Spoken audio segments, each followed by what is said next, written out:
নমস্কাৰ বন্ধু বান্ধৱীসকল স্বাগতম জনাইছো টুজব চেনেলৰ অন্য এটা গুৰুত্বপূৰ্ণ ভিডিঅ'লৈ।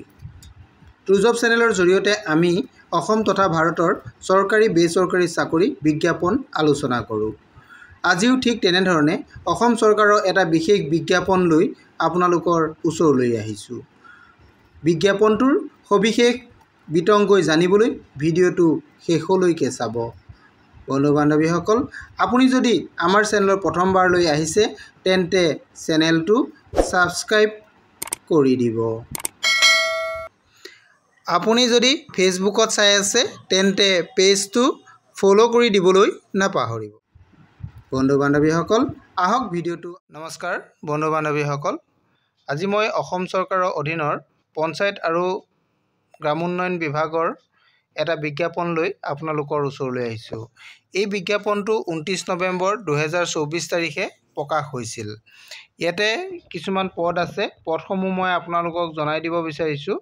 ইয়াতে যিটো পদ আছে, পদটো হৈছে ITI বেছ প্ৰফেশ্যনেল। ITI বেছ প্ৰফেশ্যনেল পদৰ কাৰণে বিজ্ঞাপন প্ৰকাশ কৰিছে। এই পদসমূহৰ কাৰণে আপোনালোকৰ অনলাইন আবেদন আৰম্ভ হৈছে। 4 ডিচেম্বৰ তাৰিখৰ পৰা অনলাইন আবেদন আৰম্ভ হৈছে আৰু ইয়াৰ লাষ্ট ডেটটো হ'ব আপোনালোকৰ 18 ডিচেম্বৰ 2024। আপোনালোকে 4 পৰা 18 ডিচেম্বৰৰ ভিতৰত অনলাইন আবেদন কৰিব লাগিব। অনলাইন আবেদন কৰিবলৈ হ'লে আপোনালোকে পঞ্চায়ত এণ্ড ৰুৰেল ডেভেলপমেণ্টৰ যিটো অফিচিয়েল ৱেবছাইট, সেই অফিচিয়েল ৱেবছাইটত যাব লাগিব। এইটো আপোনালোকে চাওক, পঞ্চায়ত এণ্ড ৰুৰেল ডেভেলপমেণ্টৰ অফিচিয়েল ৱেবছাইট।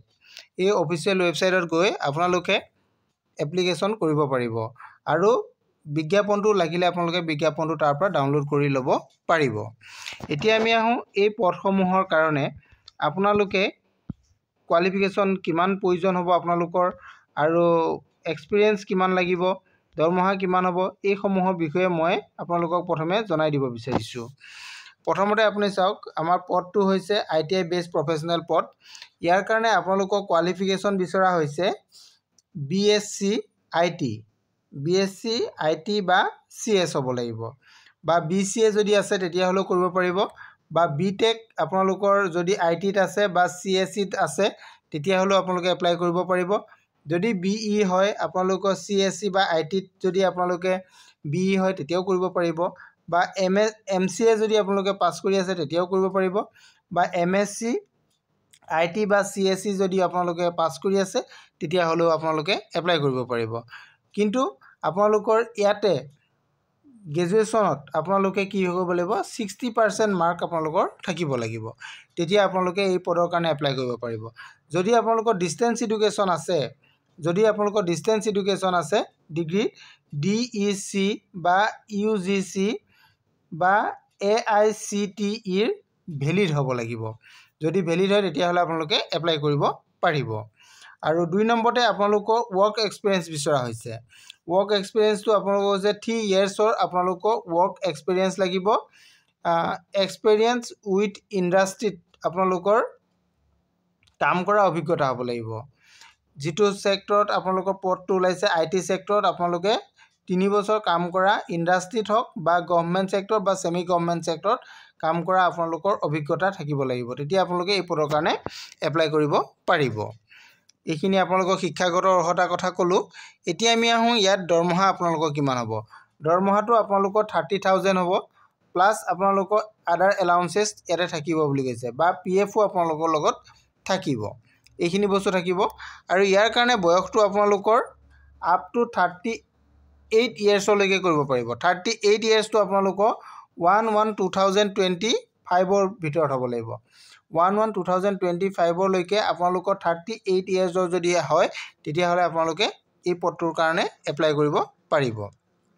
এতিয়া আপোনালোকে নিশ্চয় সকলোখিনি কথা গম পালেই যে পদটোৰ বিষয়ে আপোনালোকক মই ক'লোঁ।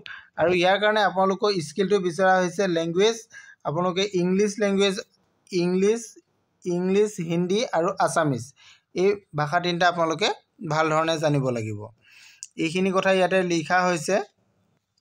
আৰু ইয়াতে আৰু কিছুমান বস্তু আছে, আপোনালোকে এইখিনি বিজ্ঞাপনটো ডাউনলোড কৰি লৈ চাব পাৰিব, যিখিনি বৰ বিশেষ ইম্পৰ্টেণ্ট বস্তু নহয়। মই সেইখিনি আপোনালোকক কৈ দিয়া নাই যিখিনি মেইন ইম্পৰ্টেণ্ট বস্তু মই সেইখিনি কৈ দিছোঁ আপোনালোকক আপোনালোকে অনলাইন আবেদনটো 18 ডিচেম্বৰ 2024 তাৰিখলৈকে আপোনালোকৰ ডেট আছে গতিকে 18 ডিচেম্বৰ আগত আপোনালোকে অনলাইন আবেদন কৰিব লাগিব অনলাইন আবেদনটো আপোনালোকক মই অলৰেডি আগত কৈছোঁৱেই যে অফিচিয়েল ৱেবছাইট royal.assam.gov.in আপোনালোকে গৈ তাৰ পৰা অনলাইন আবেদনটো আপোনালোকে কৰি ল'ব পাৰিব 4 ডিচেম্বৰ তাৰিখৰ পৰা অনলাইন আবেদন আৰম্ভ হৈ গৈছে গতিকে আপোনালোকে তাতে গৈ অনলাইন আবেদনটো কৰিব পাৰিব আৰু যদি আপোনালোকৰ কিবা কাৰণত কিবা যিকোনো প্ৰব্লেমত আপোনালোকে হয় প্ৰব্লেমত সোমাই অনলাইন আবেদন কৰাৰ পাছত তেতিয়াহ'লে আপোনালোকে ইয়াতে এটা ইমেইল আইডি দিয়া হৈছে এই ইমেইল আইডিত আপোনালোকে ইমেইল কৰিব পাৰিব নতুবা ইয়াতে কন্টেক্ট নাম্বাৰ দিয়া আছে কন্টেক্ট নাম্বাৰত আপোনালোকে কল কৰি সহায় ল'ব পাৰিব এইখিনি কথা ইয়াতে উল্লেখ আছে আপোনালোকে চাই ল'ব পাৰিব আৰু ইয়াৰ কাৰণে আপোনালোকৰ পিছৰ যিখিনি আছে কেনেধৰণে আপোনালোকৰ এপইণ্টমেণ্ট হ'ব কি হ'ব এক্সাম কেতিয়া হ'ব এইখিনি কথা আপোনালোকে অফিচিয়েল ৱেবছাইটত গৈ চাই থাকিলে আপোনালোকে সকলোখিনি কথা জানিব পাৰিব ইয়াৰ পিছৰ কণ্ডিশ্যনখিনি আপোনালোকে তাৰ পৰা জানি ল'ব পাৰিব এইখিনি কথাই আছিলে আজি বিজ্ঞাপনটোত আপোনালোকক মই সকলোখিনি কথা কৈছোঁৱেই যে আপোনালোকে 18 তাৰিখৰ আগত আবেদনটো কৰি ল'ব লাগিব এইটো আপোনালোকৰ ইম্পৰ্টেণ্ট ডেট কেইটা আছে ডেট কেইটা আপোনালোকে ভালধৰণে চাব তাৰ পৰা আপোনালোকে অনলাইন আবেদনটো কৰি ল'ব পাৰিব আৰু কোৱালিফিকেশ্যনটো আপোনালোকক মই সবিশেষ জনাই দিছোঁৱেই যিখিনি প্ৰয়োজনীয় আপোনালোকে ইয়াতে এই কোৱালিফিকেশ্যনখিনি চাই লৈ আপোনালোকে আবেদনটো কৰি ল'ব পাৰিব আজিলৈ ইমানেই থেংক ইউ